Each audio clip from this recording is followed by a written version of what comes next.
Bueno, comencemos con este caso clínico. ¿Alguien puede leer, por favor? Yo, doctor, buenas noches. Dale, doctora. Buenas Ya. noches.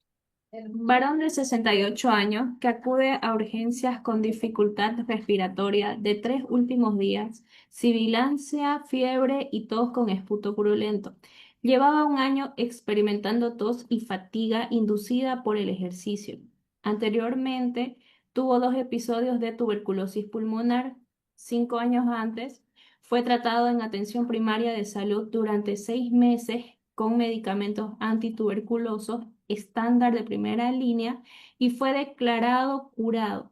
Pero 2 años después le diagnosticaron tuberculosis pulmonar multiresistente. Recibió terapia antituberculosa desde el 30 de diciembre de 2014 hasta el 30 de septiembre de 2016 con pauta consistente en Canamicina, levofloxacina, etambutol y otros medicamentos como aminoglucósidos y demás. ¿Está bien? Continúe. sí, durante la fase intensiva y levofloxacina más. Y antituberculosos, ¿no? Ok. Sí. Para la fase de continuación, el cultivo de esputo se volvió negativo en el segundo mes de esta terapia. Tiene diabetes mellitus desde hace 5 años y está en tratamiento con insulina. Tenía antecedentes de fumar 4 a 5 paquetes por año, pero dejó de fumar hace 5 años. No había antecedentes de asma, alergia a alimentos o medicamentos. Excelente. Gracias, doctora. Bueno, entonces, este es un paciente, 68 años. De importancia, de antecedente relevante es que tuvo tuberculosis y hizo multidrogoresistencia, hizo tratamiento antituberculoso con terapia de segunda línea. Y aparte tiene diabetes mellitus. Quiero ver si esto está tratado con hipoglucemiantos o insulina. Está con insulina, perfecto. Bueno, el examen físico está alerta. Vamos a tomar signos vitales. Tiene una frecuencia respiratoria de 28 y una presión arterial de 140/80 relativamente aceptable y tiene una frecuencia cardíaca de 100 latidos por minuto. ¿Cuál fue el motivo de consulta? A ver, veamos acá. Ok. El motivo de consulta es importante para que nos pueda guiar al diagnóstico. El paciente tiene sibilancias. Tiene sibilancias, tiene fiebre, con eso sospechamos un proceso infeccioso y tiene tos. Esta tos es productiva a comparación del día de ayer, que en síndrome de derrame pleural la tos no es productiva. Entonces tenemos esta clínica. Con esta clínica, doctores, sibilancias, fiebre, tos, hasta acá, ¿qué pudiéramos sospechar? ¿Qué diagnósticos diferenciales tenemos? Neumonía. Ya, muy bien. Ok, un diagnóstico ahí dice la doctora que pudiera tener un proceso neumónico, perfecto. ¿Alguien más, algún otro diagnóstico? Bronquiolitis, Ya, muy bien, bronquiolitis. ¿Qué más? Asma. Por los antecedentes que Ya, tiene, puede ser, muy no Asma bien. bronquial. descartemos también una Puede tuberculosis. tener, puede tener también influencia. Ok, perfecto. Hepatitis. EPOC, Ya, EPOC, muy bien. Alguien dijo por ahí tuberculosis. Ok, perfecto. Todos estos diagnósticos diferenciales cuadran con esta signo-sintomatología. Por las sibilancias es un dato indirecto de que los pulmones, los bronquios, están en broncoconstricción. ¿Ok? Entonces, aquí por las sibilancias pudiera ser asma, una exacerbación asmática o una exacerbación de EPOC. Hasta allí, dos diagnósticos diferentes, solo por las sibilancias. Ahora, por la fiebre, el asma no viene con fiebre. Entonces, esto pudiera ser neumonía, pudiera ser EPOC, perdón, o también puede ser influenza. Está bien, puede ser COVID incluso, ¿verdad? Tos productiva, igual eso encaja con neumonía. Ahora, para nosotros diferenciar qué tipo de enfermedades necesitamos exámenes complementarios, ¿verdad? A ver, vamos a ver qué laboratorios le han pedido este caso clínico. El examen físico estaba relativamente aceptable. La exploración torácica ve un tórax con movimiento torácico simétrico, percusión sonora, ruidos bronquiales. Miren, Lo que encontraron fue roncus a la auscultación pulmonar, roncus del lado derecho y sibilancias bilaterales. Estas sibilancias, esto nos pudiera hacer orientar que es un EPOC exacerbado o una crisis asmática. Alguien dirá, ¿una neumonía, doctor, puede tener sibilancia? Sí, puede tener una neumonía por un cuadro de síndrome de broncoespasmo. Puede la misma neumonía desencadenar. ¿Ok? Entonces veamos los laboratorios. Lo que destaca tiene 29.000 blancos. Claramente, la leucocitosis nos orienta que se trata de un proceso infeccioso. ¿Qué más llama la atención? A ver, creatinina de 1.2, bilirrubina de 2, PCR de 307. Esto claramente nos dicen que es un proceso inflamatorio que está sucediendo en el paciente. Sodio de 132, potasio de 3.5, glucemia de 379. Como cabe esperar en un paciente con diabetes, elevarse el azúcar. ¿Qué más? Este paciente le hicieron una gasometría arterial. Pregunta para ustedes, ¿cuál es el trastorno ácido-base de este caso clínico? Pueden activar su micrófono, doctores.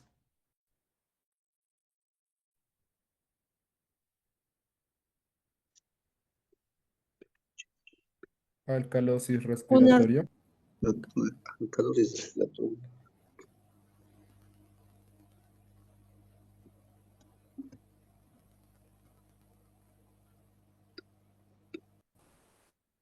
Ya, muy bien. Entonces veamos primero el pH, para hacer el diagnóstico pH. ¿El pH es acidosis o alcalosis? alcalosis. Exacto, porque Alcalosis. está más de 742. Alcalosis. Muy bien. PCO2, valor normal, ¿cuánto es?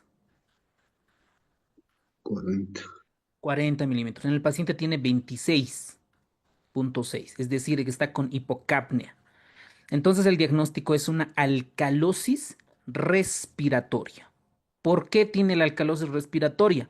Porque está hiperventilando, está con aumento de la frecuencia respiratoria. La PO2 está relativamente bien.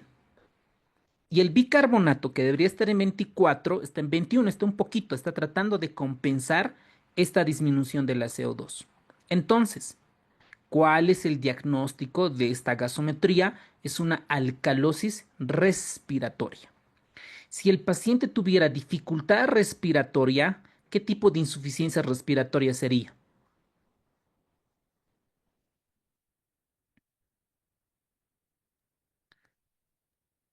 Tipo 1. Tipo Tipo 2, excelente, muy bien, doctoras. Tipo 2, ¿por qué? Porque la PO2 está relativamente normal, más de 60 milímetros de mercurio para la altitud y más de 80 para nivel del mar. Está bien la PO2. El problema es acá la PCO2, ¿no? Porque está con alcalosis respiratoria. Pero doctor, lo que pasa es que en insuficiencia respiratoria tipo 2 es hipercápnica, ¿ve? Retiene CO2. Esto está en la primera fase, cuando todavía el paciente está compensando la hipoxemia, la dificultad respiratoria por las sibilancias, está compensando, está hiperventilando. Cuando se agote el paciente, ahí vamos a tener acidosis respiratoria franca. El gradiente alveolo arterial, miren, está 71.9. ¿Qué significa este gradiente alveolo arterial? Que el problema de la clínica de este paciente, el problema está a nivel respiratorio. Porque si tuviera un gradiente alveolo arterial menos de 20, podríamos decir que es extrapulmonar el cuadro. Pero tiene un gradiente alveolo arterial alto, entonces el problema está en el pulmón. Entonces tenemos que ir a buscar en el pulmón el problema, ya sea neumonía, EPOC, asma, derrame pleural, todo lo que le esté llevando a una insuficiencia respiratoria. Le toman la radiografía, ¿no? Signos vitales, le toman una gasometría arterial y le toman una radiografía de tórax. ¿Qué es lo que evidencian? En esta radiografía de tórax claramente se evidencia que hay aumento de los espacios intercostales, hay cierta horizontalización de los espacios intercostales, hay retracción, hay infiltrado de este tipo de pacientes. Entonces, se le toma muestra. Como tiene fiebre el paciente y estamos sospechando que el proceso infeccioso pudiera tratarse del pulmón, hay que tomar muestra. Como el antecedente del paciente tuvo tuberculosis, totalmente de acuerdo que realice microscopía de esputo, es decir, en nuestro medio, la baciloscopía o el Gene Expert. Entonces, además, tomaron inmunoglobulina tipo E sérica, el cual ha reportado 242.9 internacionales por ml. En un paciente que tiene antecedente de un problema tuberculoso, puede ser que esté haciendo un problema obstructivo, un problema pulmonar. Por lo tanto, le realizan una prueba de la espirometría. Miren acá cómo está la FEB1, 2.4 litros. 2.4. Probablemente ahorita no tengamos clara la noción, pero a un paciente que tiene ese antecedente, en emergencias se puede o está indicado realizar una espirometría. Entonces, el paciente se llega al diagnóstico de una neumonía y se llega a exacerbación de EPOC eosinofílica por la cantidad de eosinófilos elevados. Entonces, ¿qué hay que hacer en este paciente? Broncodilatar, darle oxígeno, creo que no lo necesita porque está saturando bien. Por las sibilancias que tiene, nosotros tenemos que administrarle broncodilatadores a este paciente previa la espirometría para ver si responde. Entonces, este paciente tiene tos, tiene disnea, en etapas iniciales no puede tener datos de compromiso pulmonar y en etapas avanzadas es continua. Miren, claramente, esta casi es una radiografía casi normal y la otra es un paciente con EPOC. ¿Por qué te das de cuenta? Porque miren el tórax, está alargado, ¿no? Tórax en tonel. Y aparte está la horizontalización de los espacios intercostales, bueno, de las costillas, y hay hiperinsuflación, como si a este tórax le estuvieran administrando oxígeno, aire, ¿no? Hay hiperinsuflación hiperdinámica. Entonces hoy vamos a ver el tema de EPOC. EPOC, enfermedad pulmonar obstructiva crónica. ¿Cuál es aquí la clave? Que hay obstrucción en el sistema respiratorio. Esa es la clave, que hay obstrucción. Esta obstrucción, ¿cómo la vamos a diagnosticar? Yo como médico, ¿cómo la voy a diagnosticar? Con una espirometría. La espirometría me va a ayudar a ver si hay obstrucción. Este EPOC incluye varios otros, ¿ok? Entonces, el EPOC es una enfermedad heterogénea que se caracteriza por síntomas respiratorios persistentes. ¿Cuáles son? El paciente tiene tos. Esta tos puede ser a un principio no productiva y si exacerba es productiva. Aparte de esto, el paciente tiene disnea, falta de aire y tiene expectoración. Expectoración, es decir, que tiene flemas el paciente. Entonces ya se estarán imaginando fisiopatológicamente por qué produce tos, por qué se produce disnea y por qué el paciente tiene expectoración, tiene flemas. Ahora, esta fisiopatología normalmente alguien tiene que desencadenar el proceso inflamatorio y ese alguien puede ser tabaco o puede ser la biomasa. ¿Qué es la biomasa? Por ejemplo, las personas que cocinan con leña. Eso, el humo, el smog de la ciudad de Cocha de La Paz, eso es biomasa. Eso inflama los pulmones, que lo vamos a ver detalladamente. Puede generar enfisema, puede generar bronquitis crónica y puede generar afección de las vías aéreas pequeñas por todo este agente etiológico. Ahora, vamos a ver posteriormente al detalle qué es un enfisema.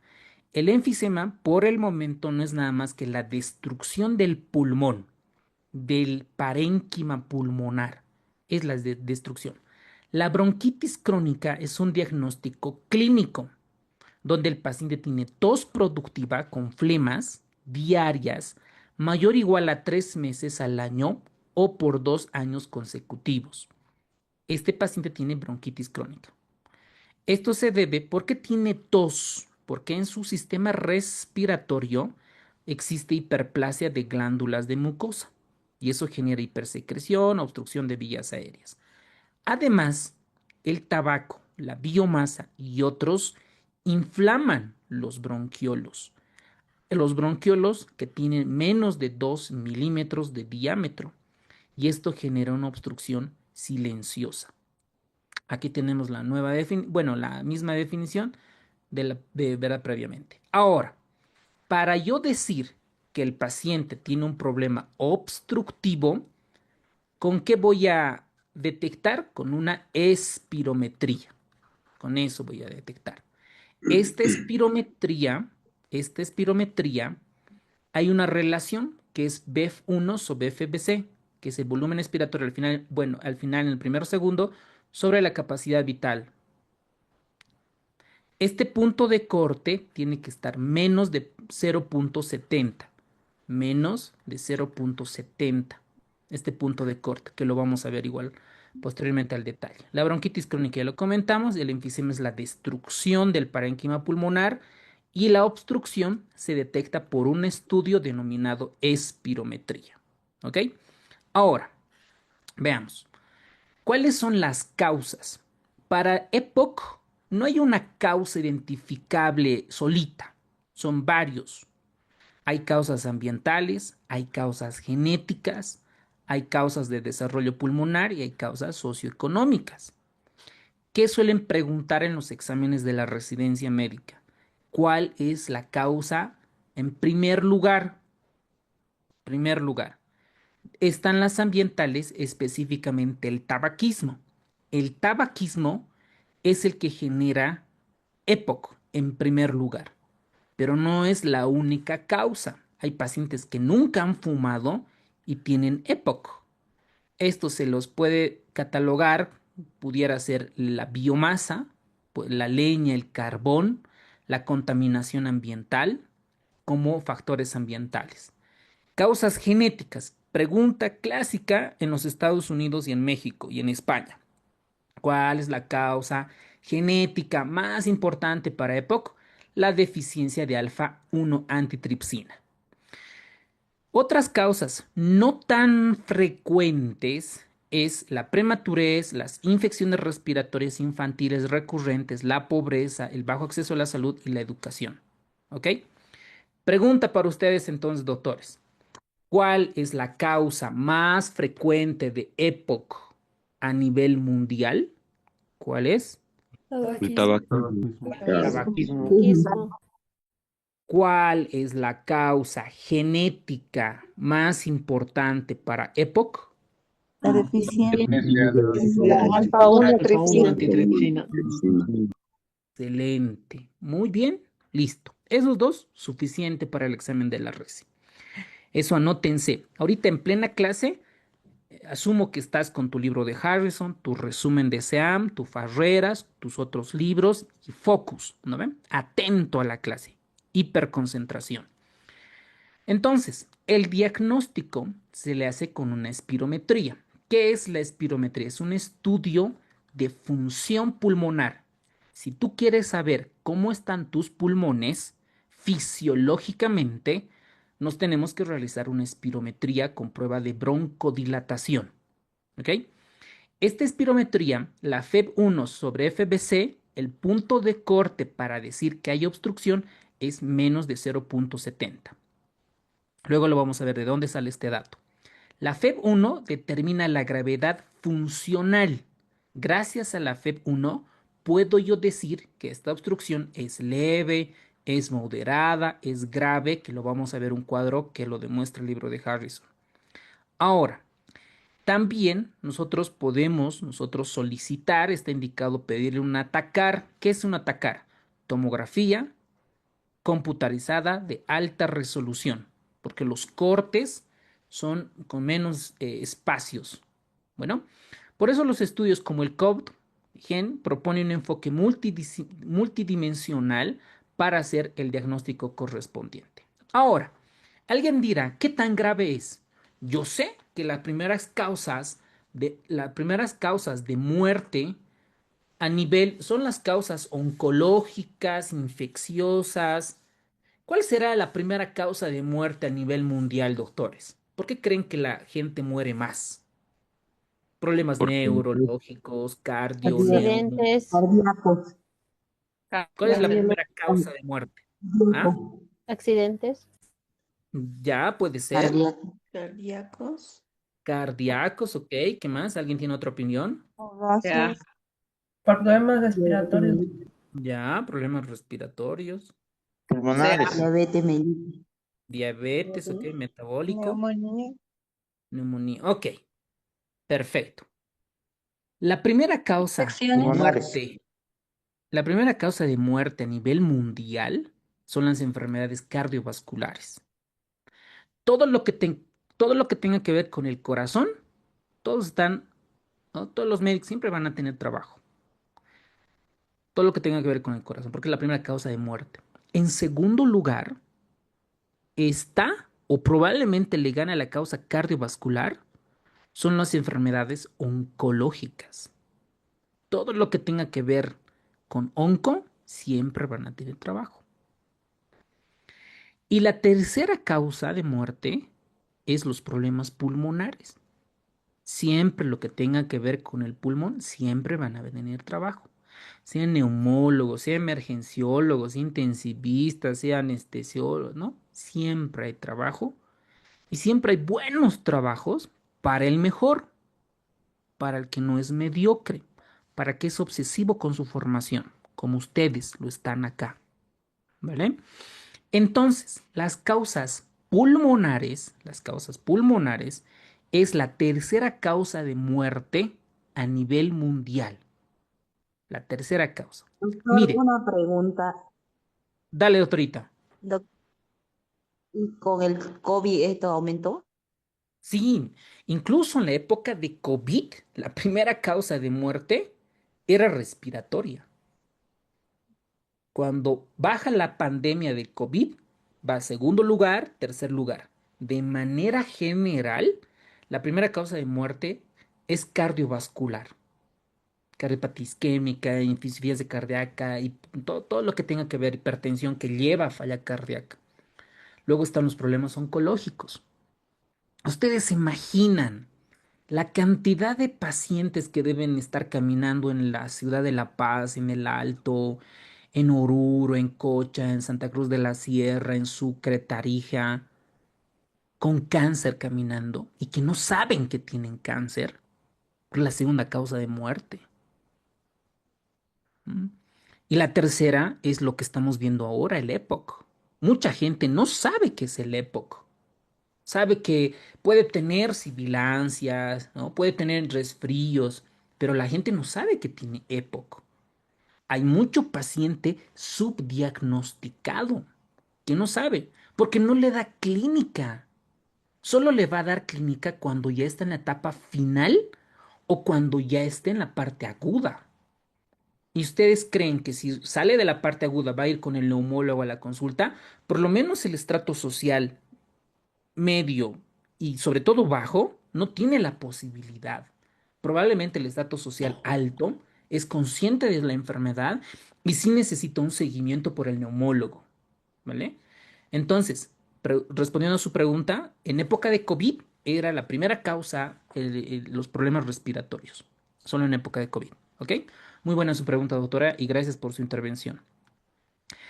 Ahora, miren en Estados Unidos, afecta a 10 millones de personas. Mire, este dato debe ser de los años 2000 o antes. Y en el mundo, 250 millones de personas padecen.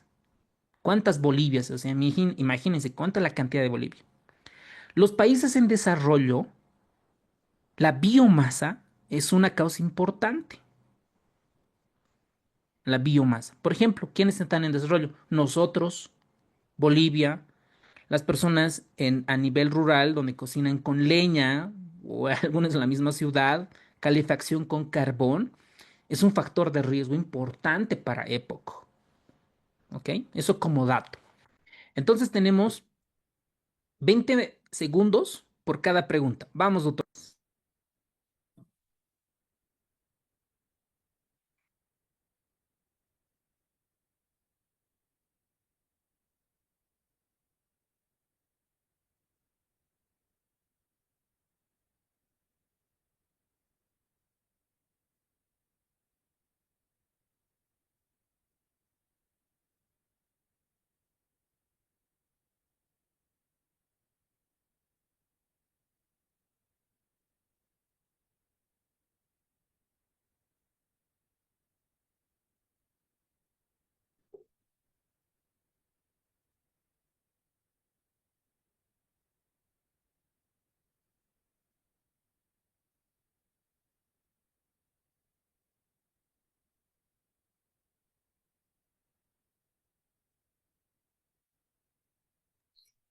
Na-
Excelente, doctores. Muy bien por sus respuestas. Vámonos ahora a lo bonito, lo que es la patogenia de la enfermedad pulmonar obstructiva. Vamos a ver un poquito la parte molecular. Permítame, voy a minimizar esto. Ahora sí. Bueno, todo comienza por la exposición. ¿Cuál va a ser nuestra exposición? En este caso va a ser el tabaquismo, el humo del cigarrillo.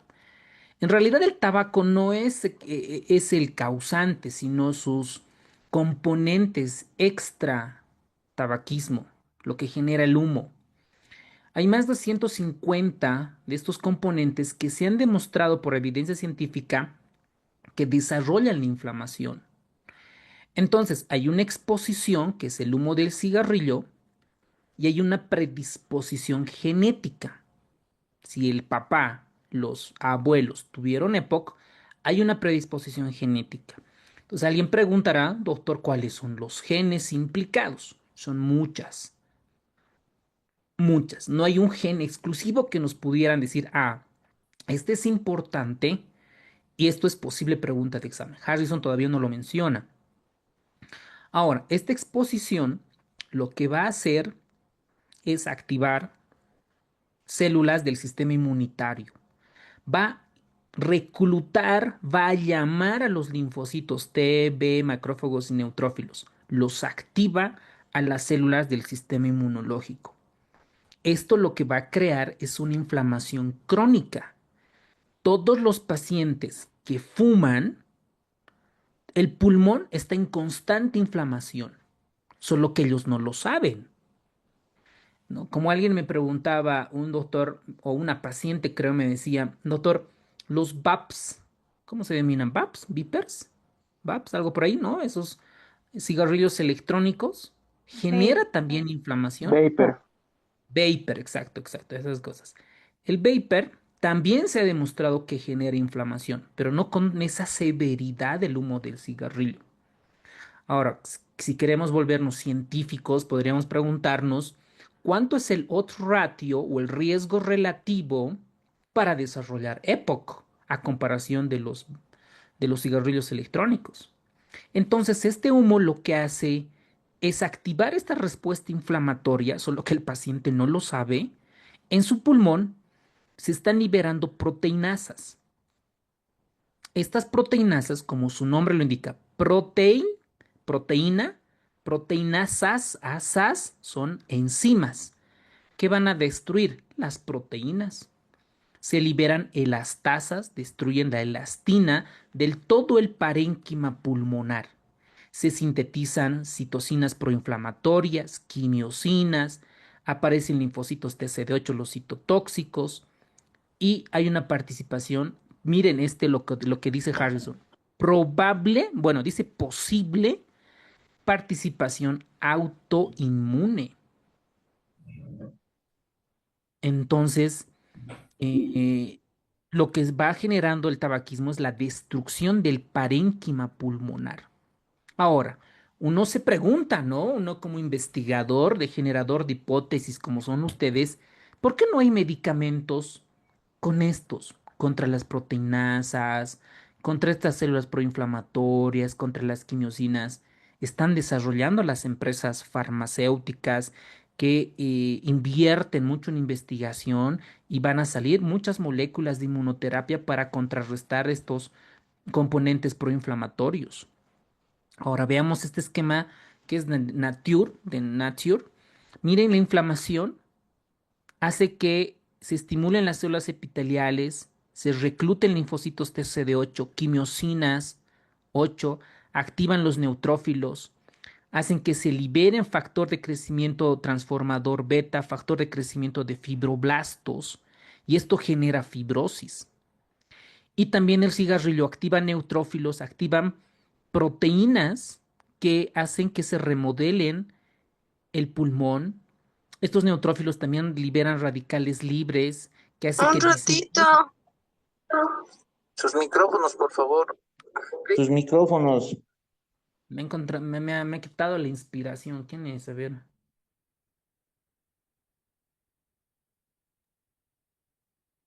Ok. Ya, no recuerdo dónde estaba. Mm, a ver, el humo del cigarrillo. Ok. Bueno, el humo del cigarrillo también recluta macrófagos. Estos macrófagos van a sintetizar, estimular a otros componentes de las células del sistema inmunitario y van a liberar proteinasas y elastasas que van a destruir el parénquima pulmonar. Pero no solamente genera eso, sino que también en el sistema respiratorio hay una hipersecreción de moco. Pregunta para ustedes de histología básica. En el sistema respiratorio, ¿quién sintetiza el mucus? Es decir, la mucina con el protóxido de hidrógeno, que es el agua. ¿Quién sintetiza? Las células calciformes. Eso, qué nivel. Bien, doctores. Bien. Las glándulas unicelulares o células caliciformes. Caliciformes. Esa sintetiza la mucina.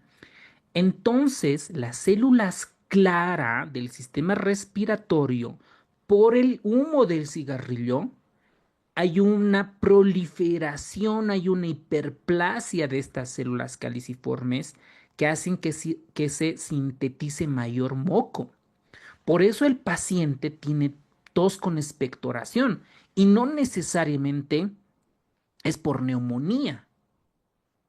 Incluso esa secreción es una tos con secreción medio blanquecina, ¿no? No es purulenta, verdosa, fétida, no lo es, no es tanto, ¿no? Y además de una destrucción alveolar. Ahora, Cuando llega el humo del cigarrillo, hay una lucha entre los buenos versus entre los malos. Las proteasas versus las antiproteasas. Ah, ¿acaso, doctor, hay antiproteasas? Por supuesto. Entonces, ¿cuál es el mejor ejemplo, el mayor representante de las antiproteasas, doctores? ¿Cuáles? ¿Cuáles son? A todos los que ya han estudiado este tema, antiproteasas. ¿Cuál es el mejorcito que describe que cuando hay esa deficiencia se arruina el pulmón, se destruye? ¿Cuál es la Alfa 1 antiproteasa? antitripsina. Eso, muy bien, doctorita, excelente. La alfa uno antitripsina. Antitripsina. Este es nuestro salvavidas, digámoslo así, nuestro superhéroe, el que contrarresta las proteasas. Esta es. Cuando este está deficiente, cuando no hay, las proteasas hacen su fiesta, destruyen todo el parénquima pulmonar. ¿Ok? Entonces, hay una lucha entre las proteasas versus las antiproteasas. Una de las proteasas malas es la elastasa. La elastasa va a destruir a la elastina. ¿Por qué es tan importante esto? Cuando nosotros tenemos los alveolos que voy dibujando acá, estos alveolos tienen como un soporte, como la red de un arco de fútbol.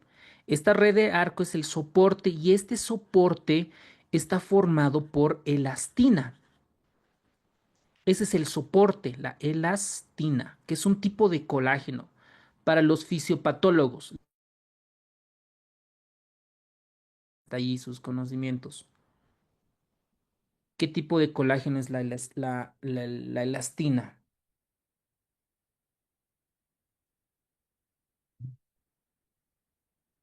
¿Alguien por ahí? A ver, vamos a revisar los comentarios. Tipo 2. A ver, Tipo puede ser 1. otra Valeria. Ok, ok. A ver, alguien. Si no, pónganlo al Sam GPT, a nuestra inteligencia artificial. Está cargada el Tipo libro de 3. fisiología. Eso. ¿Quién dijo eso? Muy bien. Y 3. Co- Colágeno tipo 3. Eso es nivel molecular. La elastina es un tipo de colágeno. El colágeno tipo 3. Ahora, el colágeno tipo 3 y otros colágenos, ¿quién la sintetiza? ¿Quién la forma? ¿Quién la produce? Esta célula comienza con F.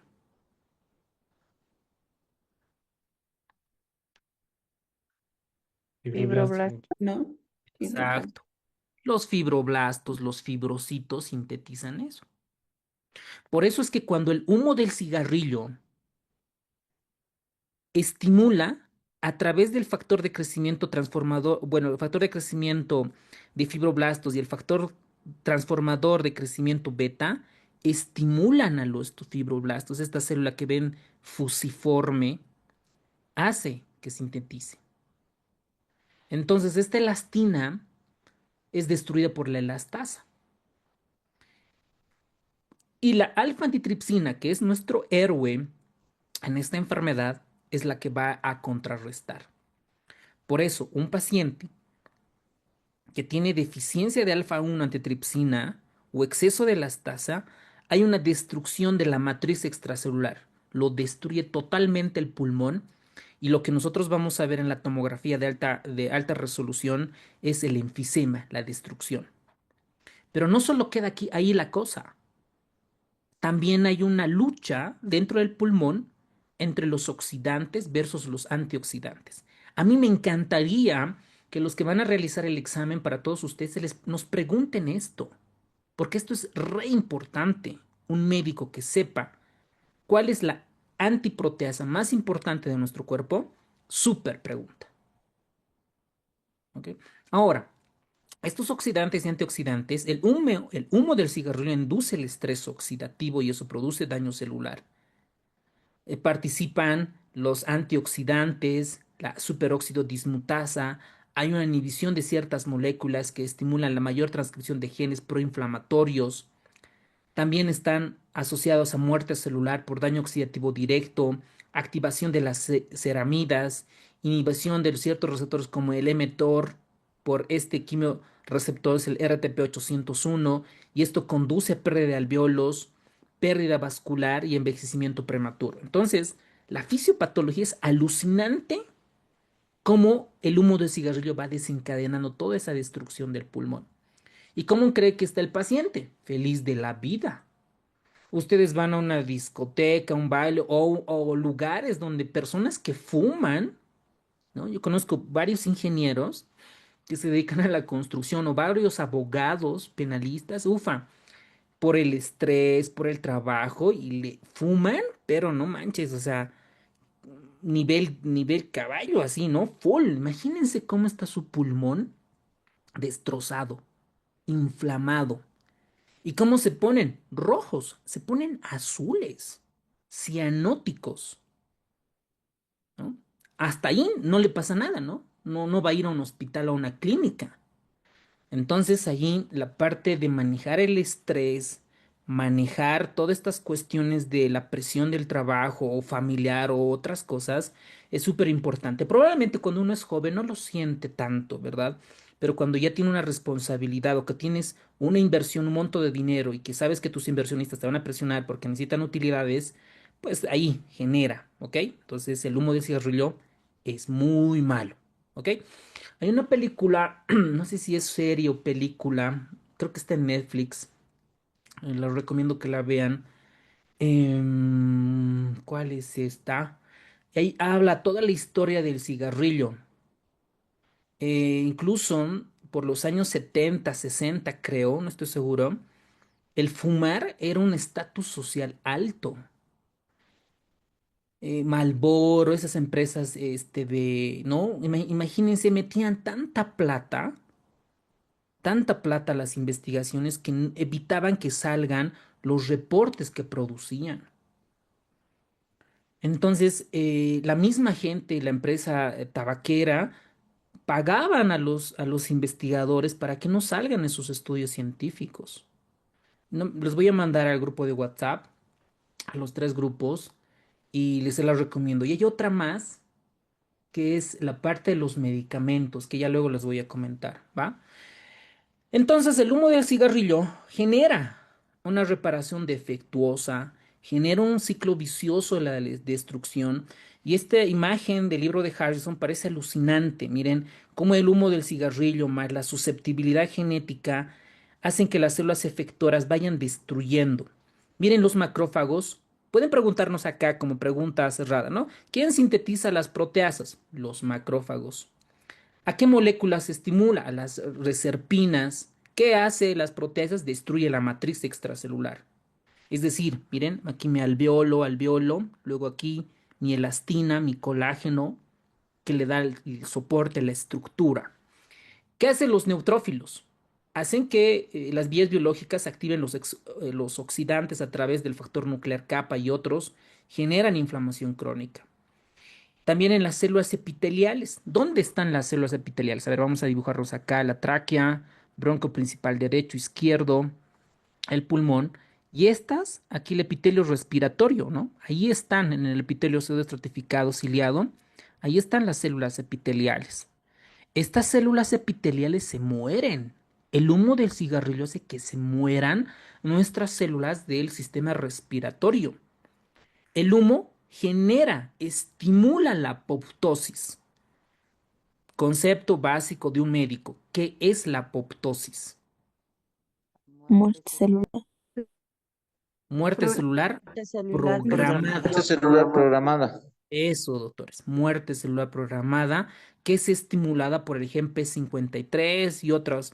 A todos los que se dedican al mundo de la oncología, del cáncer, tienen que dominar esta parte, todos los genes, los quimioterápicos. Entonces, el humo del cigarrillo genera apoptosis y genera muerte celular.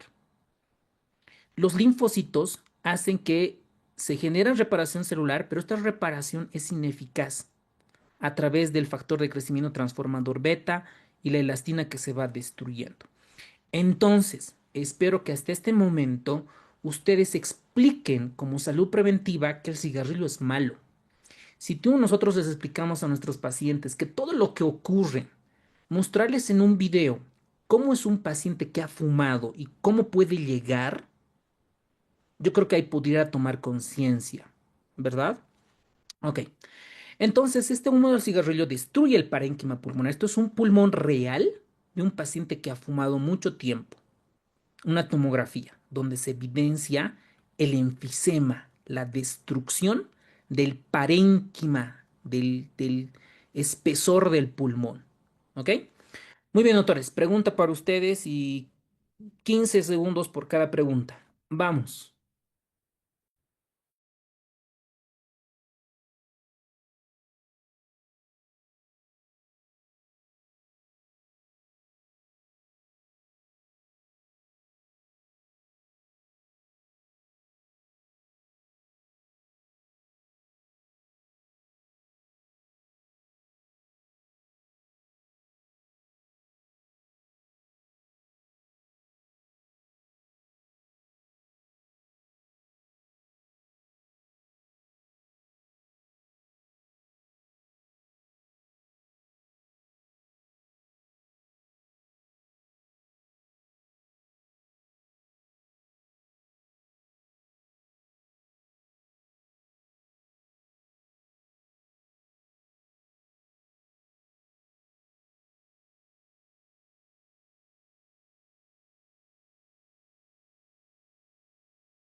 Doctor, disculpe, la anterior pregunta, por favor.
Muy bien, doctores, gracias por contestar.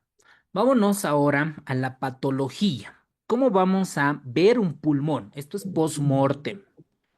Esto ya en la mayoría de los estudios que he visto a nivel científico, esto ya es un estudio a nivel post-mortem. A ver, ¿por qué no quiere funcionar mi pizza? Ah, ya, ahí está. Esto es post-mortem.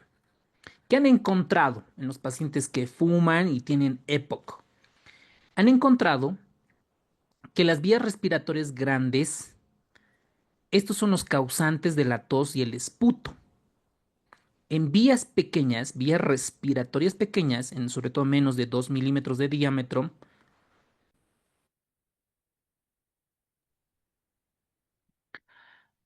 generan alteraciones funcionales en el flujo aéreo y problemas en el intercambio gaseoso. Y esto es lo que genera inflamación crónica, destrucción y enfisema. Lo importante es que las vías del parénquima pueden variar de paciente en paciente y progresar de diferente manera. Ahora, ¿cómo yo puedo cuantificar, clasificar el nivel de severidad de un paciente? Gracias a la clasificación de Gold. El Gold tiene 4 niveles. 1 leve, 2 moderado, 3 grave y 4 muy grave. En la 1 y 2 se ha encontrado que hay afectación de vías respiratorias pequeñas. Entonces, a un principio, ¿qué es lo que se afecta? ¿La tráquea, la vía, los bronquios principal derecho o izquierdo? No, las vías respiratorias pequeñas, sobre todo del saco hacia la parte distal. En la 3 y 4 ya existen enfisemas prominentes, sobre todo en el GOL 4. Ahora, para nosotros determinar si un paciente realmente tiene esta enfermedad, vamos a pedir un estudio que es la espirometría. La espirometría forzada con prueba de broncodilatación. ¿Quién lo realiza? ¿Quién es el experto? El neumólogo. Obviamente tiene su parte técnica, ¿no? Que puede ser la parte de enfermería, que se los prepara también para realizar este estudio de la espirometría. Esta espirometría que ustedes ven en esta imagen es una espirometría simple, la que nos enseñan en la universidad, en fisiología. Entonces, hay un volumen corriente o también denominado volumen tidal, ¿no? Cuando uno está caminando, está estudiando, ahora tú estás atento en esta clase, ves el volumen, ¿no? Inspiras, expiras, inspiras, expiras, es el volumen corriente que normalmente suele estar por los 500 ml. Ahora, cuando tu médico te dice, inspira lo más que puedas, o sea, meter todo el aire que puedas y lo cuantificamos a través de este estudio, a eso se denomina el volumen de reserva inspiratoria. Y cuando el médico o la licenciada de enfermería te dice expira todo lo que puedas, es el volumen de reserva expiratoria. Sabemos que al expirar no sale todo el aire de nuestros pulmones, hay un volumen que se queda dentro de nuestros pulmones. Ese volumen es el volumen residual, su nombre mismo lo indica, residual. Gracias a estos volúmenes se crean las capacidades. La capacidad vital incluye el volumen corriente más el volumen de reserva inspiratoria más el volumen de reserva expiratoria. La capacidad inspiratoria solo volumen corriente con volumen de reserva inspiratoria.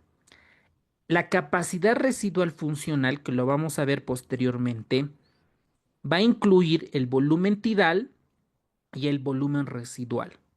Y todo lo que se sume es la capacidad pulmonar total. Esto es lo que han estudiado en fisiología respiratoria. Ahora, para ver la obstrucción, nosotros realizamos la espirometría forzada. Entonces, miren, acá vamos a tener el curva de flujo-volumen, bucle. Miren, este es el flujo, acá se mide el flujo y acá está el volumen. Entonces, a ver, vamos a comparar. Este es flujo-volumen, a ver. Voy a cambiar Ahora aquí tenemos volumen versus tiempo. En la variable X está el tiempo y en la variable Y está el volumen. Entonces, en la espirometría, esto es lo que vamos a calcular. Vamos a ver un video. ¿Dónde está? Voy a poner descartar. Vamos a centrarnos a una. Y vamos a ver la espirometría forzada. ¿Dónde está el link? Espirometría Metría forzada. Muy bien. Entonces acá, miren, este niño supongo que están sospechando asma. A ver, esta, sí, solo tiene, esta está bien.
Ya.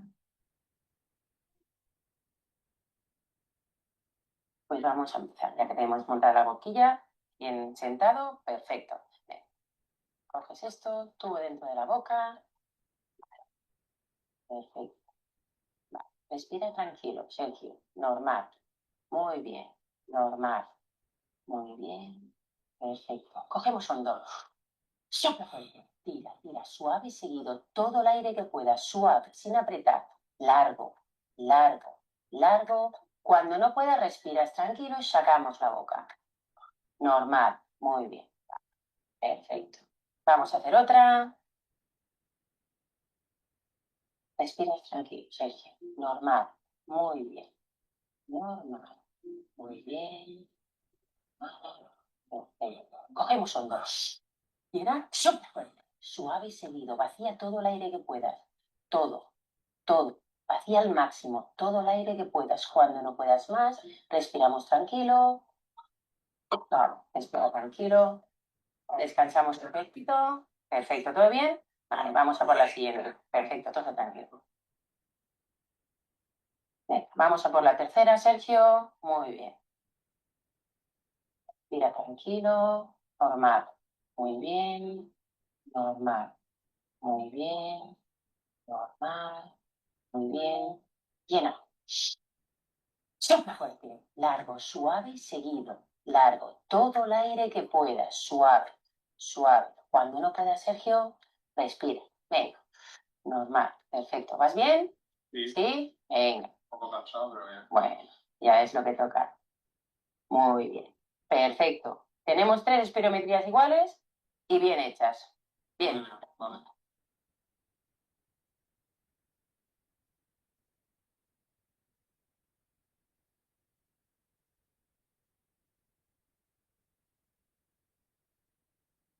CEPAR es la Sociedad Española de Neumología, para todos los que van a ser neumólogos. Entonces, en esa espirometría se identifican estas curvas. Dentro de estas curvas, vamos a cambiar acá de color, está el pico de flujo expiratorio. El pico, miren, está acá de 8 litros por segundo. Y en volumen es en este sentido. Acá tiene 1 litro, 2 litros, 3, 4. Y esto es la capacidad vital forzada. ¿Cuántos litros tiene? En este caso, 4.8 aprox. ¿Ok? Un paciente que tiene problema obstructivo, el pico de flujo expiratorio disminuye. Lo voy a pintar de color rojo. Miren, aquí estaba 8.5 litros segundo. ¿No? En este ejemplo vamos a poner 8.5 litros segundo. Un paciente con EPOC Miren, el PEF baja 6 litros segundo. Y la capacidad vital forzada puede bajar igual.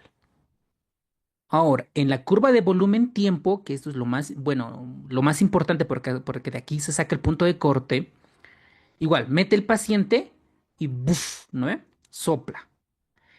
Esto lo medimos en el primer segundo. Primer segundo, segundo. Ay, ¿qué pasó?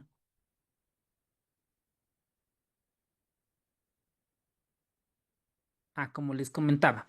Primer segundo. En el primer segundo está el flujo expiratorio. En el primer segundo, el BEF1. ¿Cuánto está? Acá debe estar como unos 3.5, llegando hasta 4. En el primer segundo genera 3.5 litros. Y a medida que pasa el tiempo puede llegar hasta 4. Hasta ahí está la capacidad vital forzada.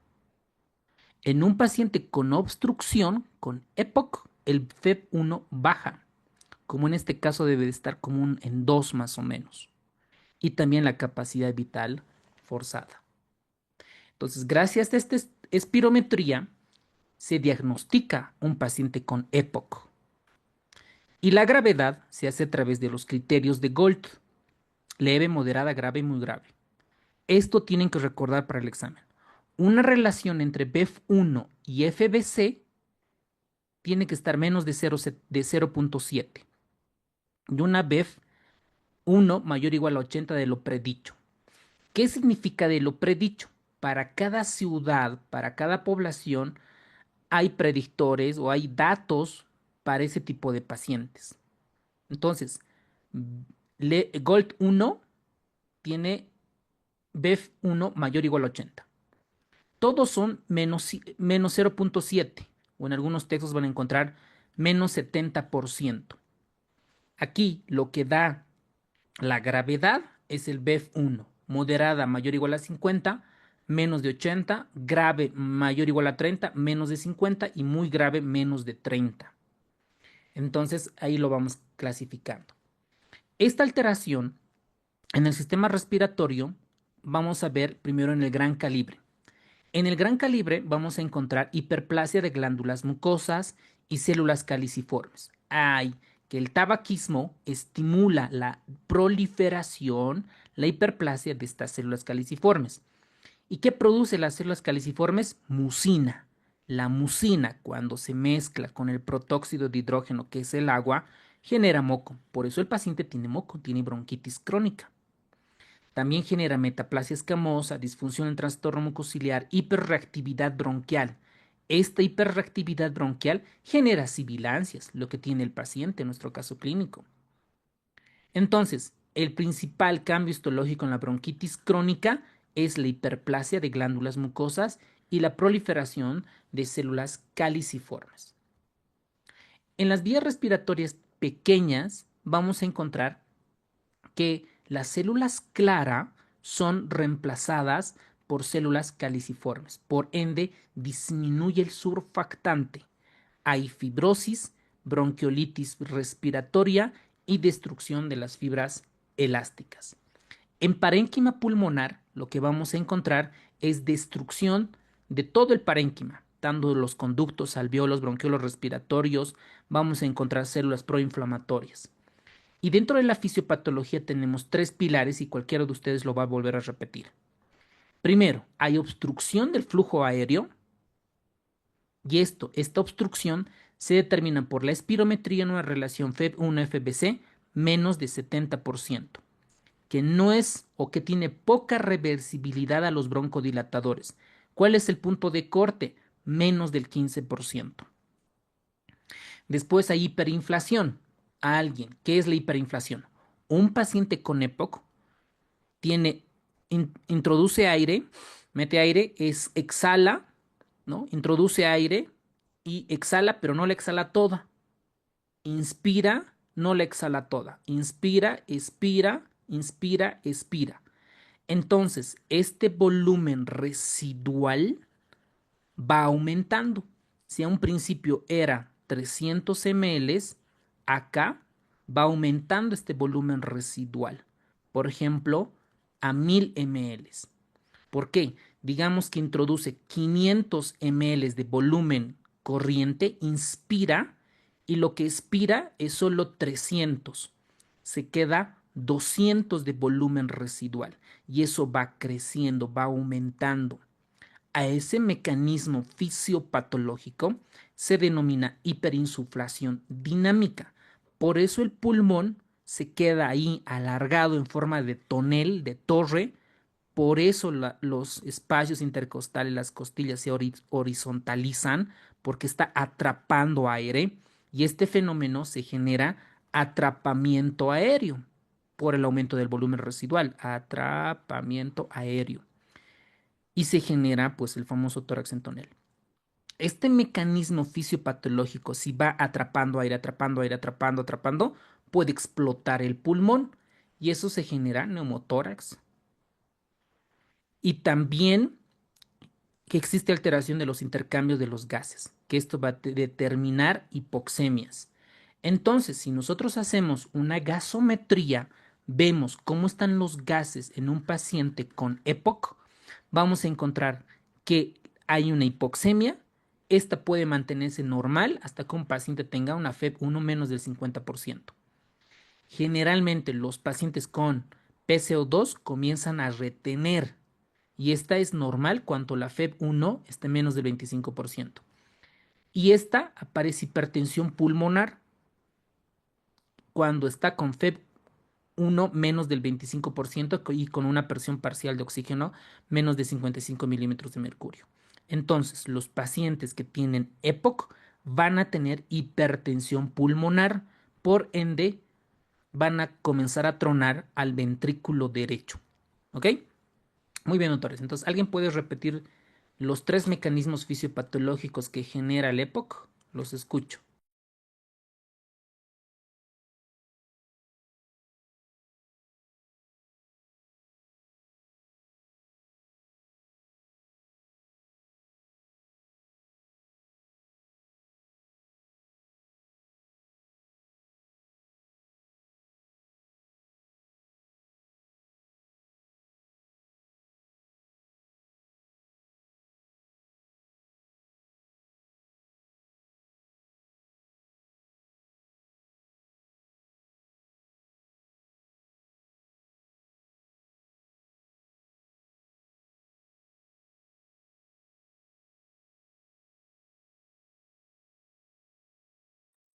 Bueno, la fisiopatología lo vamos a dividir en tres pasos o en tres partes. La primera va a ser cuando hay la obstrucción del flujo de aire que se va a reflejar en una espirometría.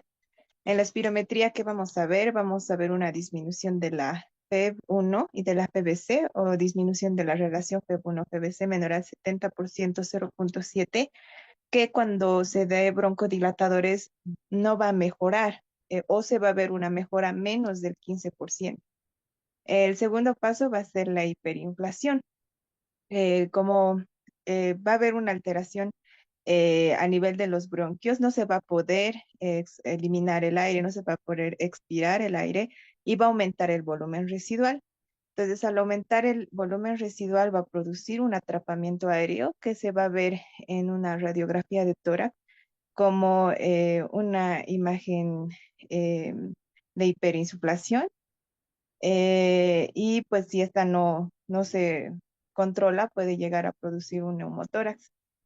Y finalmente va a haber un cambio, un problema en el intercambio de gases que se va a ver por decrementos muy notorios de la FeB1, menos del 25%, y también una hipoxemia crónica, ¿no? Donde se va a ver ya una presión de oxígeno menor a 55. Excelente, doctorita. Muy bien. Buenísimo. Los tres mecanismos fisiopatológicos de un paciente. Muchas gracias, doctora. Bueno, ahora, aparte de esos tres, también pueden generar desequilibrios en la ventilación-perfusión, lo que va a llevar a un paciente con hipoxemia. Entonces, en un paciente con EPOC tiene hipoxemia crónica. Por eso, a esos pacientes se los debe administrar oxígeno. En resumen, La obstrucción, nosotros lo vamos a ver con FEB1 y FBC persistente. No es reversible la prueba de broncodilatadores, que a comparación del asma, en el asma sí responde la broncodilatación. Existe hiperinsuflación por el aumento del volumen residual, aumento de la capacidad pulmonar total, y hay aplanamiento del diafragma, horizontalización de las costillas, atrapamiento aéreo, y esto predispone a aumento del trabajo respiratorio. En los gases hay hipoxemia y hay hipercapnia. Esto es de manera tardía. Y esto genera cor pulmonal, es decir, hipertensión pulmonar antes, aumento de la poscarga del ventrículo derecho y por ende cor pulmonal. También crea alteración de la ventilación-perfusión, que es el mismatch o cortocircuito o shunt, en las zonas mal ventiladas o mal perfundidas, y esto va a ocasionar hipoxemia. ¿Ok? Ahora, vamos a la parte genética. Esto no es tan frecuente, no es tan frecuente en nuestro medio. Probablemente los neumólogos tengan la capacidad de poder identificar por tomografía, etcétera. Entonces, todo lo que hemos hablado previamente es por el cigarrillo, todo el mecanismo fisiopatológico, la espirometría y demás. Ahora hay una causa genética que es la deficiencia de alfa-1 antitripsina, la antiproteasa. Cuando un paciente tiene esta deficiencia, van a generar enfisemas panlobulares, principalmente en los lóbulos inferiores. Desde el punto de vista anatomopatológico, los enfisemas se dividen en centrolobulares, panlobulares y paraseptales. Los centrolobulares afectan principalmente los lóbulos superiores, los centrolobulares. Es característico con la asociación de pacientes que fuman cigarrillo y se inician los bronquiolos respiratorios. El panlobular genera en los lóbulos inferiores. Esta pregunta de examen. La panlobular es por la deficiencia de alfa-1 antitripsina. La paraseptal está combinado con el enfisema centrolobular y puede generar neumotórax. Clásica pregunta en Bolivia, en Brasil, en los Estados Unidos y Europa. ¿Qué tipo de enfisema está asociado a neumotórax espontáneo? El enfisema paraseptal. Entonces, esta es una tomografía de un paciente de 71 años con enfisema pulmonar. Miren, vamos a ver el B, el A y B y C. ¿Qué vamos a encontrar? Este es un comparativo, miren, las dilataciones, la destrucción del parénquima pulmonar en el que se evidencia enfisema centrolobular. Miren acá las flechitas. Todo lo que está un color negro profundo. ¿No? Y aparte acá vamos a ver una reconstrucción, ¿no? Con predominio en lóbulos superiores de enfisema. Esto es un enfisema centrolobular. El centrolobular casi siempre se asocia a pacientes que han fumado cigarrillos. ¿Ok? Ahora, hay una página para todos los que van a hacer imagenología, que es Radiopaedia, donde están todos los estudios de tomografía de nivel mundial, los que suben sus tomografías y están descritas. Entonces, esta nos va a ayudar a ver las dichas tomografías. A ver, permítanme, voy a copiar el link y ahí tenemos. Esta tomografía es de un paciente que tiene deficiencia de alfa-1 antitripsina. Miren, es una señora de 75 años de edad, 75 años de edad, que tenía un índice tabáquico importante. Miren, esta es la tomografía. Vamos a irnos desde el lóbulo superior. Ahí. Esta es la tráquea. Voy a descender un poco. Ahí está. Esta es una tomografía de alta resolución. Diseñaron atacar la tráquea, el pulmón derecho. Un paciente que fuma el enfisema, ¿dónde deberíamos de buscar? Lóbulos inferiores, lóbulos superiores. Superior. Muy bien, entonces vamos a buscarlos ahí. Estamos bajando. Miren, ahí está. Miren, todo lo que se ve un negro, así bien negro, negro, no sé cómo llamarlo. Miren acá. Vamos a ver, vamos a seguir. Ahí está, miren. Destrucción del parénquima pulmonar. Otra, miren, destrucción del parénquima pulmonar. Listo. Entonces, esto es un paciente con enfisema asociada a lóbulos superiores. Vámonos a otro, a las enfisemas paraseptales, el que se asocia a neumotórax. Entonces, esta página para ver tomografía es alucinante, se puede aprender mucho. Este paciente dice que tiene una historia de fumar y disnea, ¿no? Shortness of breath. Y miren el pulmón. Estas dilataciones, esta destrucción de enfisemas son paraseptales. Y cuando se revienta esto, pueden generar neumotórax espontáneo, por sentido común. Miren. Entonces, este también puede estar asociado a muchas causas. Miren, en el lóbulo superior son dilataciones. Hace un mes debe ser un paciente vimos con estas características, ¿no? Y estaba en la etapa final de todo su cuadro patológico respiratorio. Bueno, preguntas. 15 segundos por cada pregunta. Vamos.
Excelente.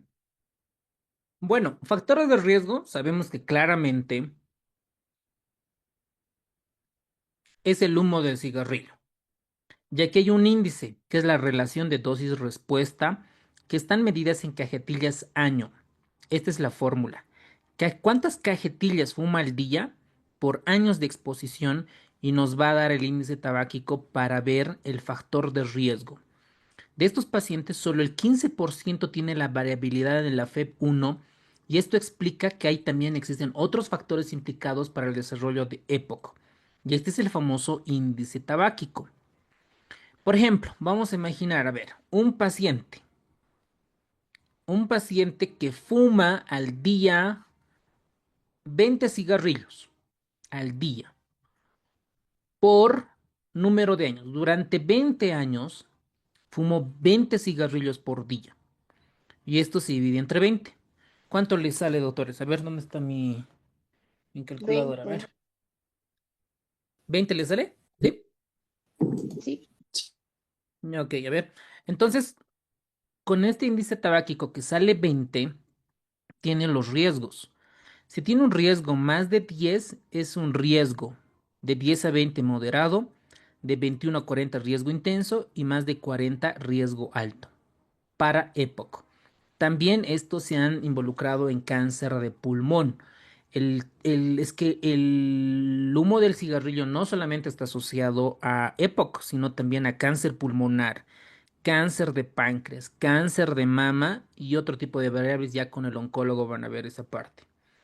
La capacidad de respuesta bronquial es que ese pulmón es hiperreactivo y estos pacientes pueden tener solapación, pueden solaparse con asma. Y estos pacientes también tienen predisposición a las infecciones respiratorias, que esto en realidad los que los mata en realidad al final.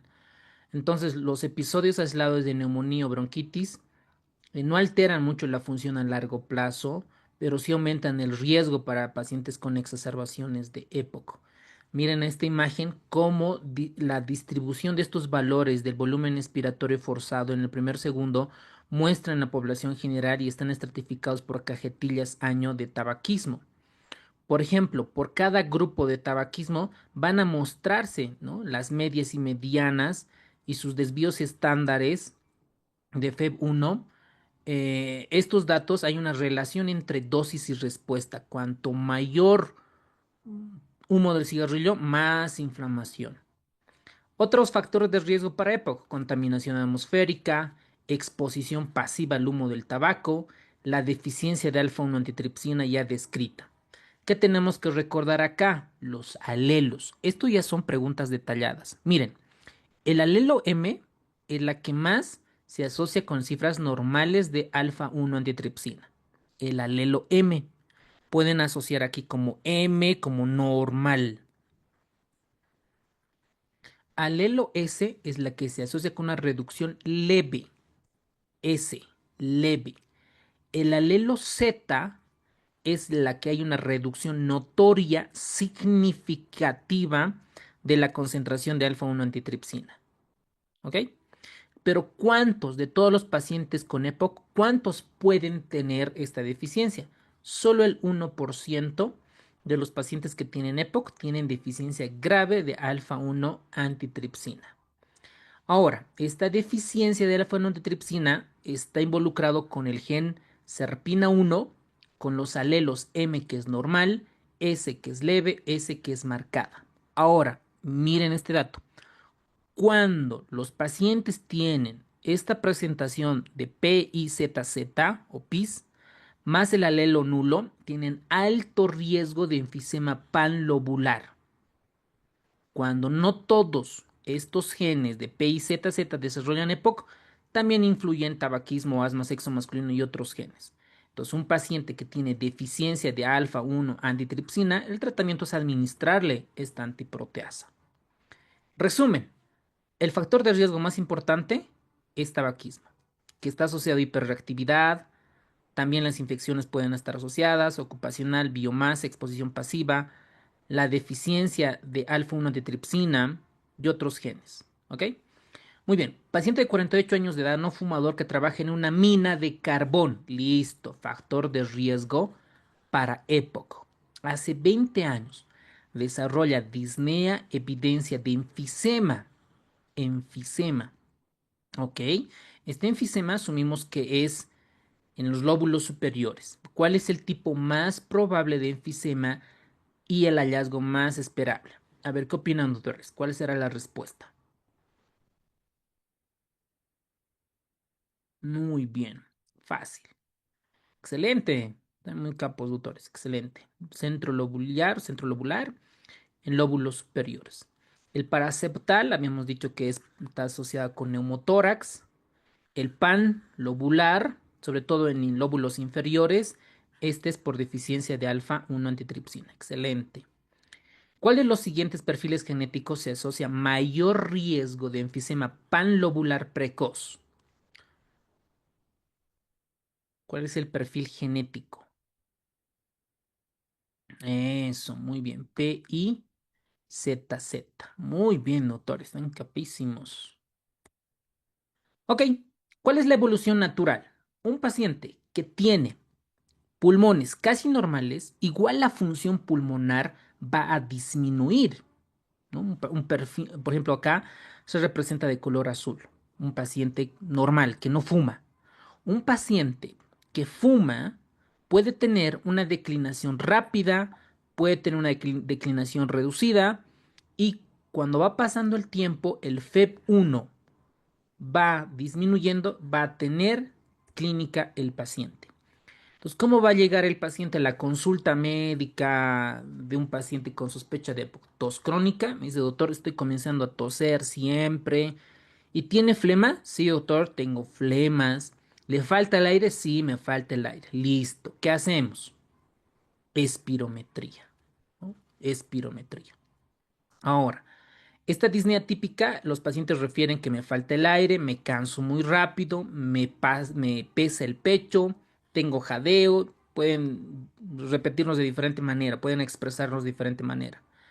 Entonces, si nosotros lo examinamos un paciente con sospecha de EPOC, vamos a tener esta semiología, tórax en tonel o en barril. ¿Por qué? Porque está atrapando aire por atrapamiento aéreo. ¿Qué más vamos a tener? Si nosotros revisamos las manos, vamos a tener uñas teñidas de cigarrillo. En etapas avanzadas vamos a escuchar sibilancias en estos pacientes. Vamos a encontrar datos de hiperinsuflación dinámica como aplanamiento del diafragma. Estos pacientes algunos se ponen azules, ¿no? Tienen cianosis. Y algunos pueden tener el famoso signo de Hover. ¿Qué es el signo de Hover? Es la retracción paradójica costal por aplanamiento del diafragma, ¿no? Cuando va inspirando hay una retracción costal. Pueden tener caquexia pulmonar, es decir, que están muy desnutridos, o en casos severos pueden tener datos de falla cardíaca derecha, cor pulmonale. ¿Ok? Muy bien. Y los dedos en palillo de tambor por hipoxia crónica. ¿Qué más? Vamos a buscar los datos físicos en tórax de tonel. Hacer la espirometría es el gold estándar para el diagnóstico de EPOC. Ahora también en algunos textos se han descrito dos fenotipos de EPOC. El soplador rosado, que es este, soplador rosado, es un paciente que probablemente tenga enfisema, no está cianótico, es rosa, ¿no? Tiene ligeramente reducido la presión parcial de oxígeno y la PCO2 casi normal. Un paciente abotogado azul es un paciente asociado a la bronquitis crónica, tiene tos productiva, tiene disnea, puede tener cor pulmonale y el cor pulmonale hemos visto por cardio que tiene retención de líquidos, ingurgitación yugular, reflujo hepatoyugal, puede tener ascitis. Y estos pacientes sí tienen retención de CO2 que lleva a una hipercapnia. Y con esto terminamos. Tratamiento. El tratamiento depende cuál es el estadio. Si es un Gold A, si es un Gold B o es un Gold E. Para esto vamos a usar los broncodilatadores. Los broncodilatadores, ustedes saben que por farmacología básica hay de acción corta y de acción larga.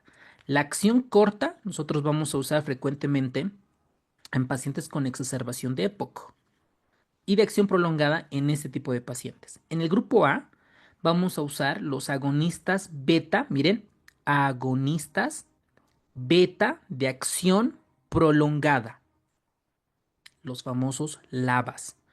¿Cuál es su mayor representante? El famoso salmeterol, LABA. O también los LAMAs. ¿Qué son los LAMAs? Antagonista muscarínico de acción prolongada. ¿Cuál es su mayor representante? El bromuro de tiotropio. ¿Okay? Estos dos, los LABA y los LAMA. En el grupo C vamos a usar ya terapia combinada, LABA con LAMA. ¿Ok? Ya terapia 2. Antibroncodilatadores y antimuscarínicos. En el grupo E ya vamos a añadir corticoides inhalados. A LABA, a LAMA, añadimos corticoides inhalados. ¿Ok? Para pacientes que tienen EPOC exacerbado, ahí vamos a encontrar los SABAs. ¿Qué son los SABAs? Son agonistas beta de acción corta, ¿no ven? Short action. En su mayor representante en nuestro medio, pues el famoso salbutamol, albuterol, terbutalina que tenemos en todas nuestras presentaciones.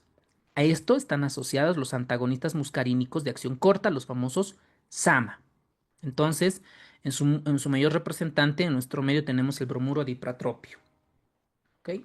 Entonces, para la parte crónica, LABA, LAMA más corticoides inhalados y para parte corta, SABAs y SAMAs. Entonces, ¿cuál es el manejo? Primero, dejar de fumar. Tiene una evidencia muy alta que aumenta la supervivencia de estos pacientes. Oxigenoterapia. Esto depende del punto de corte, cuánto es. No es lo mismo que en Oruro, que en La Paz, que en Cocha, que en Santa Cruz y otras ciudades, dependiendo de nuestro punto de corte. Y cuando realmente no mejoran, se van al cirujano torácico para hacer la cirugía de reducción de volumen en pacientes con enfisema, con criterios de inclusión muy estrictos. Y en cuanto a fármacos, está la triple terapia, los LABAs más LAMAs más los corticoides inhalados. Entonces, para acción corta, los beta 2 agonistas tenemos el salbutamol. ¿Okay?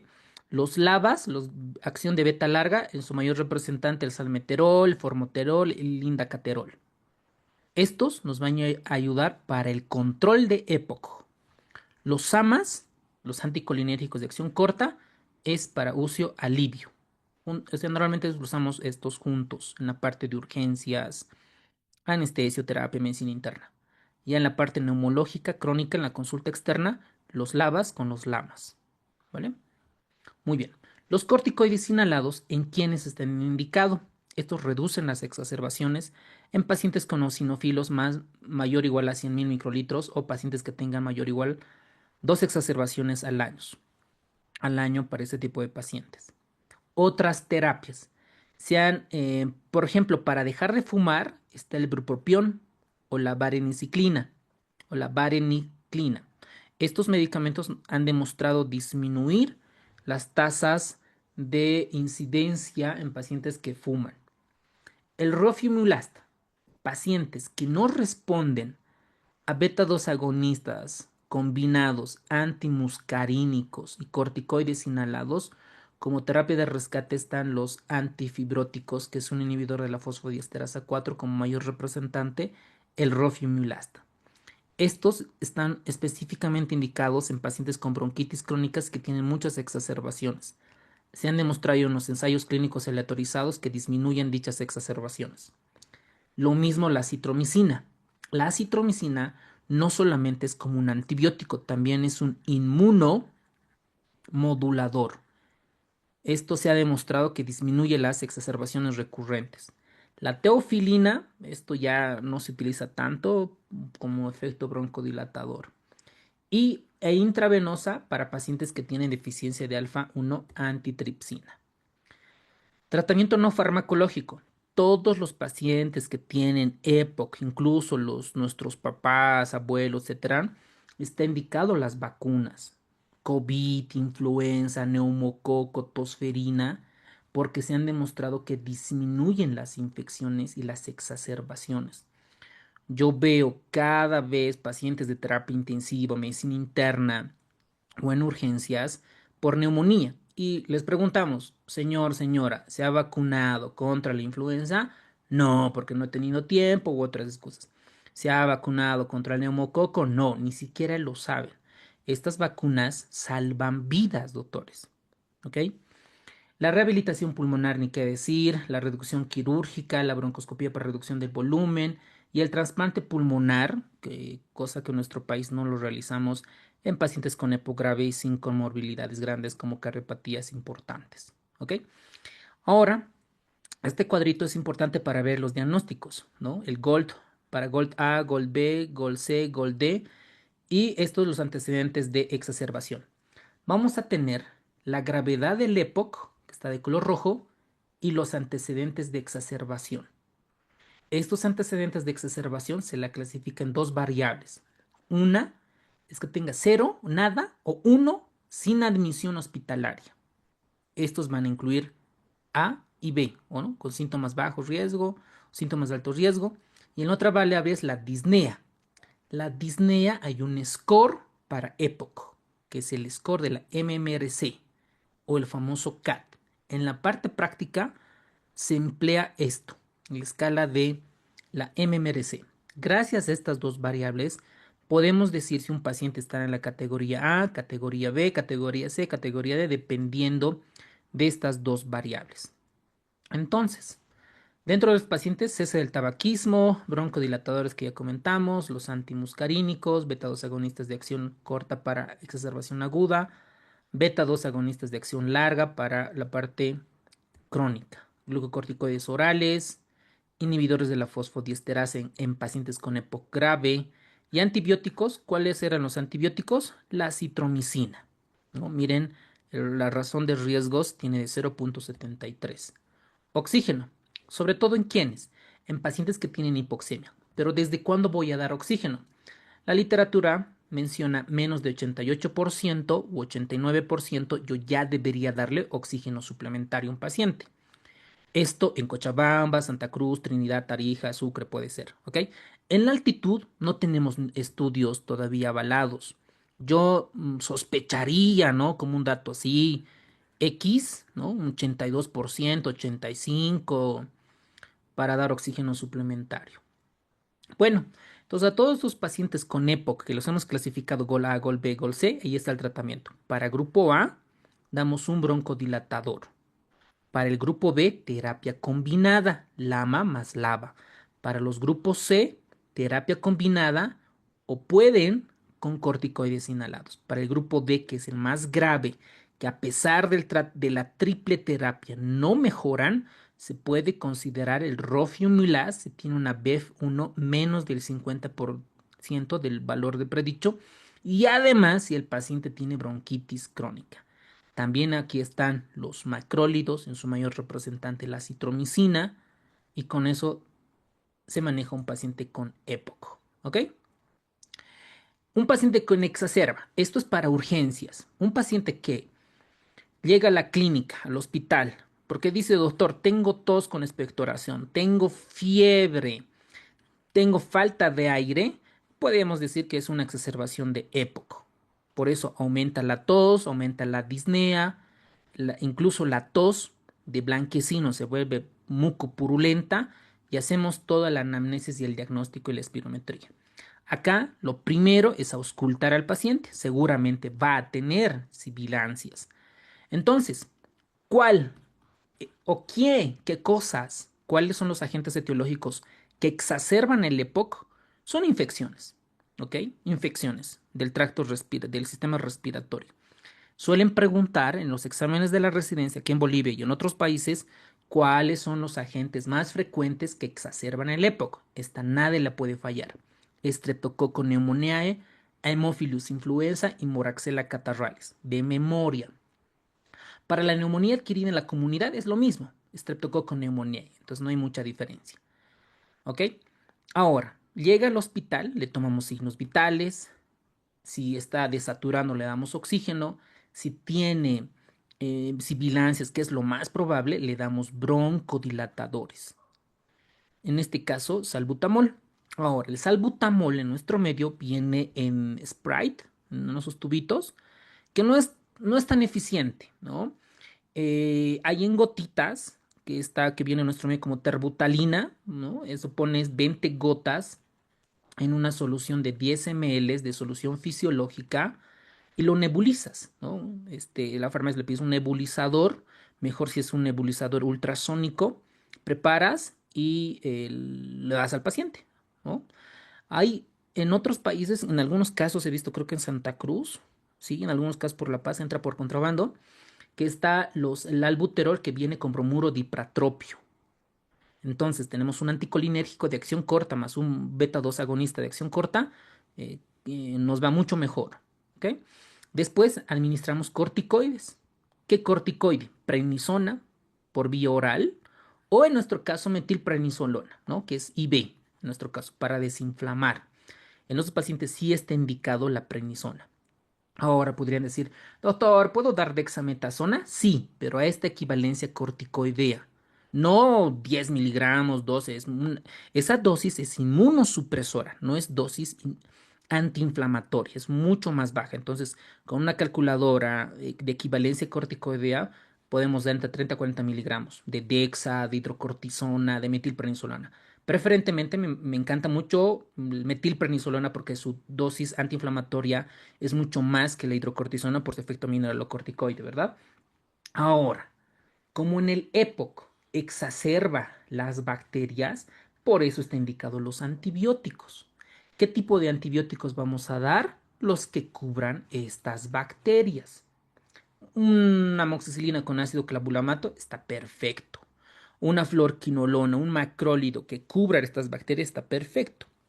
Y me dicen, pero si doctor, si mi paciente estaba colonizado con Pseudomonas aeruginosa y era multidrogo resistente, la amoxicilina con clavulamato no le va a pegar. Totalmente de acuerdo. Entonces ahí usaremos antibióticos antiseudomona como la ceftazidima o una fluorquinolona como la cipro o la levofloxacina, ¿va? Y oxígeno suplementario si el paciente está desaturando. Teofilina muy raras veces.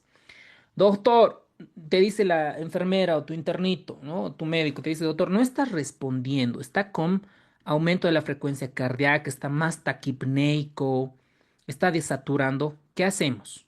Esto ya lo hemos visto en insuficiencia respiratoria. No responde el oxígeno con máscara, con reservorio. ¿Qué vamos a hacer, doctores? ¿Qué está Intubar. indicado? Intubar. Ya, antes de Tú, intubar. Antes de intubar. Eso, muy bien, doctores. Acá, ventilación mecánica no invasiva, CPAP o BIPAP, ¿ok?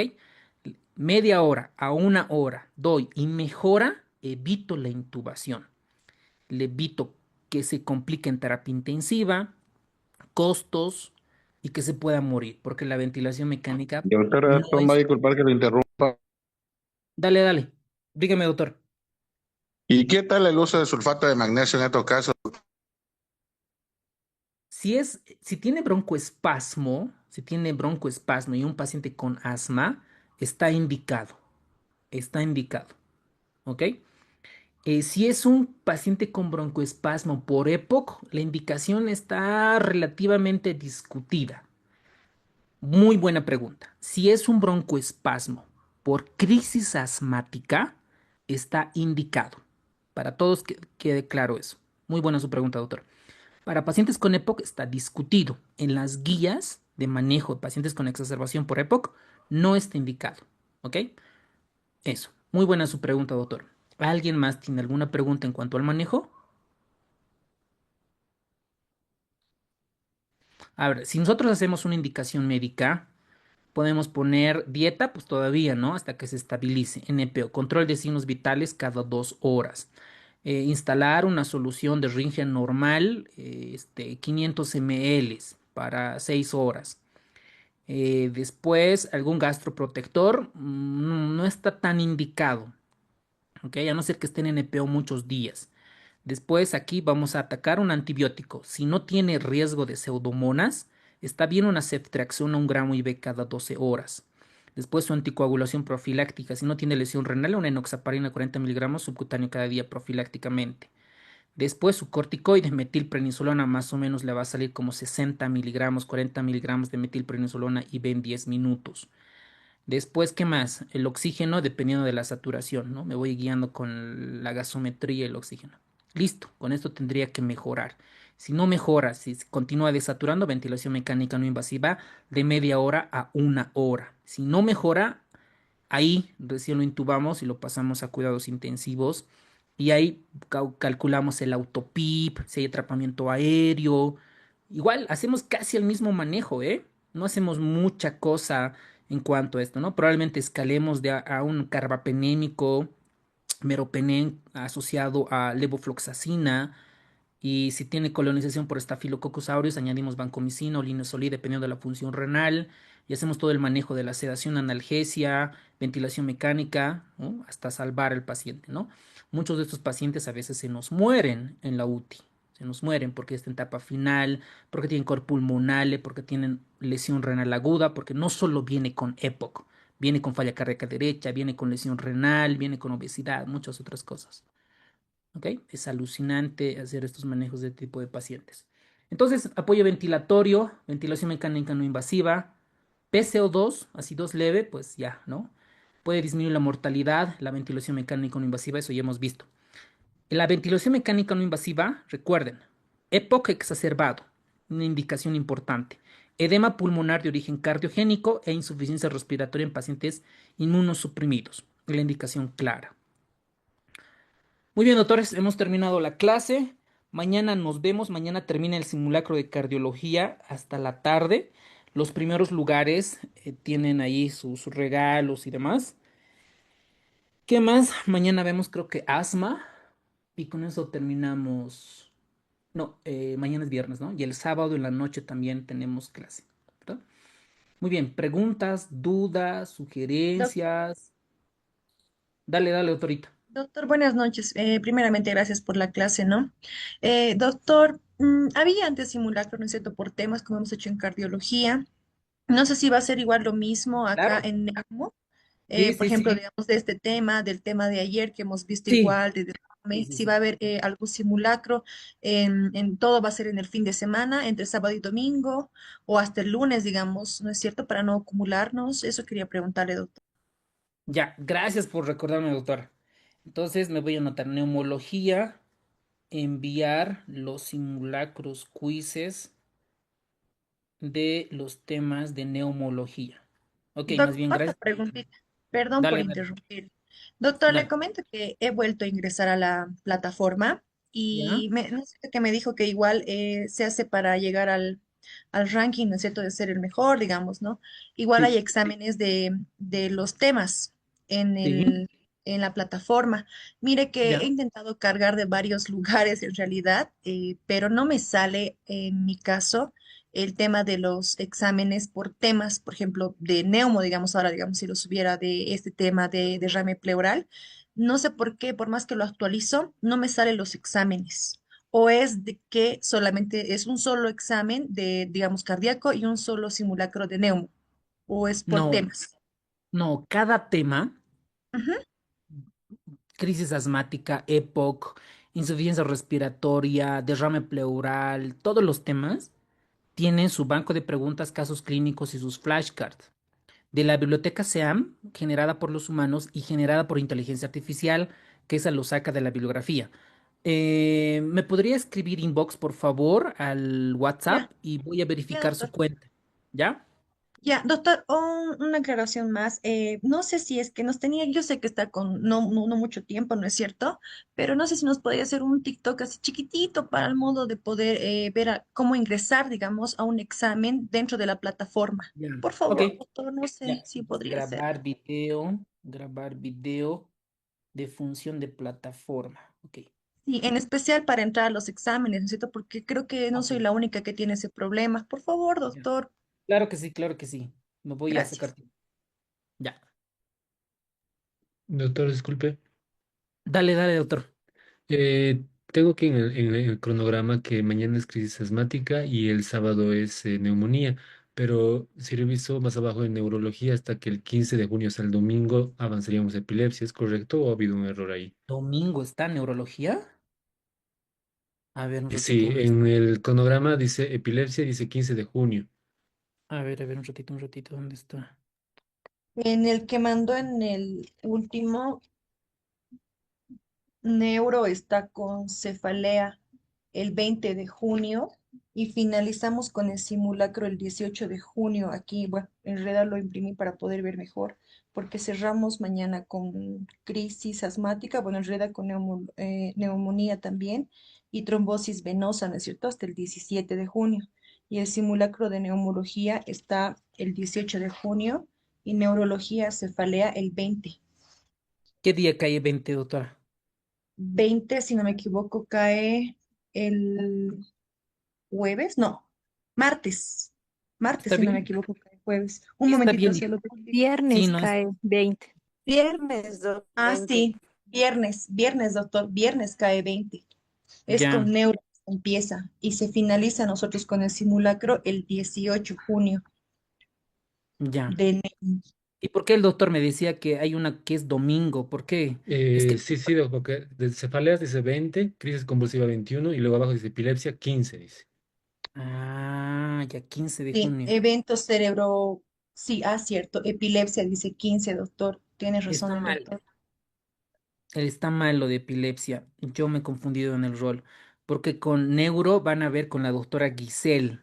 La doctora Giselle hizo neurología aquí en la caja, bueno, en un hospital. Y hizo una alta especialidad en México de epileptología avanzada. Con ella está ya coordinada las clases de neurología. Entonces, gracias por la observación.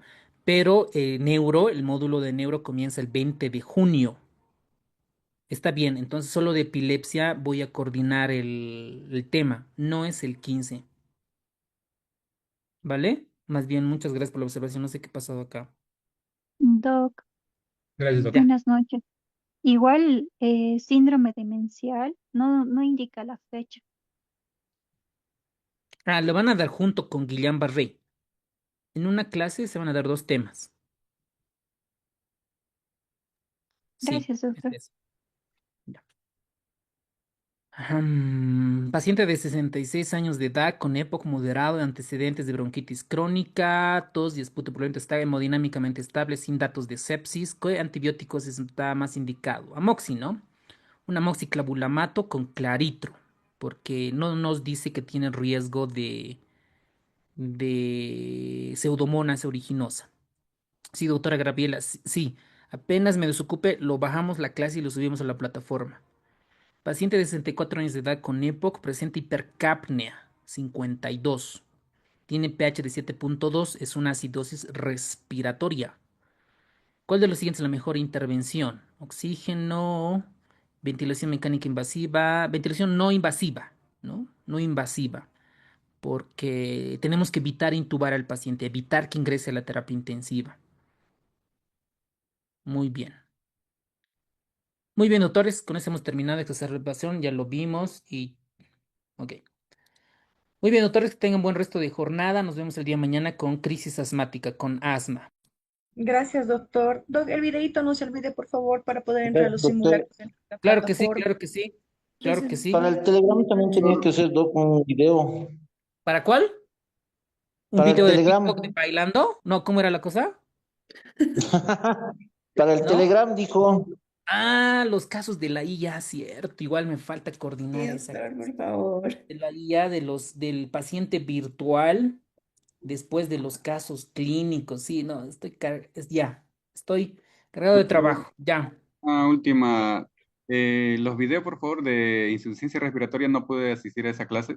Si podría Ya, doctor. Sí, sí, sí. repasarlo. Lo explica muy bien Claro que usted, doctor. sí. Gracias. Ya, ya. Claro que sí. Gracias, doctor. Gracias a ustedes. See Gracias, you. doctor.